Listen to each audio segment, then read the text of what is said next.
আমাদের কি শিক্ষা দেয় প্রবাসে আসার পরে বোঝা যায়। অনেক কিছু শেখার আমাদের রয়েছে, যেমন নিজের 4 লক্ষ 5 লক্ষ টাকা ভেঙে আমরা প্রবাসে আসি ইনকামের জন্য। আমরা ওই টাকা খরচ করতে দেশে খুব কষ্ট হয়। ওই টাকা যদি খরচ করে কোনো একটা ব্যবসা করতাম তাহলেও আমাদের দিন আরও ভালো চলে যেত। তারপরও বলে প্রবাস যাও, প্রবাসে তোমাদের সুখ মিলবে। ইনশাল্লাহ সুখ মিলবে একদিন না একদিন, পরিশ্রমের পরে। কখনো পরিশ্রম ছাড়া কখনো সুখ মিলে না। আর যেমন ব্যবসার জন্য যদি মা বাবাকে বলে, তারা নাকি বলে তুই টাকা দিয়ে ব্যবসা না করে প্রবাসে চলে যাও।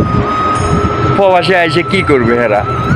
অনেক কষ্ট ভোগ করে নিজের পরিশ্রম করে টাকা ইনকাম করতে হয়। 1 বছর বা 2 বছর লাগে ওই টাকাটাও নিজের যে ক্যাশ টাকাটা